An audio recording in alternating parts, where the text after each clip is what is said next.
What if I told you that a man who lost everything, his family, his fortune, and his identity, found peace not in therapy, not in revenge, but in philosophy? A man who stared at rock bottom and said, "I still have my mind. This isn't fiction. This is real." And by the end of the story, you might never see failure the same way again. In the heart of Chicago, in a luxury condo overlooking Lake Michigan, lived Daniel Rhodes, a 36-year-old tech entrepreneur once hailed as the next Elon Musk. He had it all. Millions in his bank account, a beautiful wife, 2 kids, and headlines calling him a genius. But in just 73 days, it all vanished. A single lawsuit, a backstab from his co-founder, a sudden death in the family.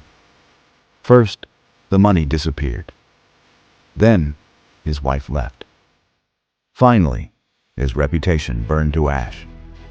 Daniel found himself standing in front of a motel mirror, with only one bag and the echo of a life that felt like it had never been real. And in that moment of silence, staring at the hollow version of himself, he whispered, "What am I without success?" For days, Daniel drowned in despair. He thought of ending it. But one night, in a library he wandered into to stay warm, he found a book, a small, worn-out paperback, titled Meditations by Marcus Aurelius. At first, he read it to pass time, but page after page, something stirred. You have power over your mind, not outside events. Realize this, and you will find strength. That one line changed him. It didn't fix his pain, but it gave him a new lens. Daniel didn't just read Stoicism, he lived it. Every morning he journaled like Marcus. Every setback he analyzed like Epictetus. He began seeing obstacles as tests, not tragedies. He took a night job as a janitor. People mocked him.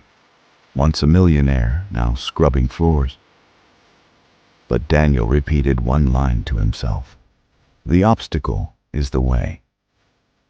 He trained its mind to let go of what he couldn't control. And over the next 18 months, he launched a blog called Modern Stoic.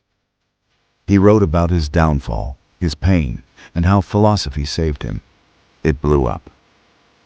TEDx called, then podcasts, then a book deal. By year 3, Daniel wasn't rich in money. He was rich in meaning. He built a coaching program for struggling entrepreneurs using Stoic principles. And the people he helped, they called him not a guru, but a guide through storms. Daniel now lives quietly in Colorado. No fancy suits, no viral tweets. But every morning, he writes one line in his journal: "Control the inner world, let the outer world pass." He knows life will punch again, but he's ready. Because Stoicism isn't about being cold.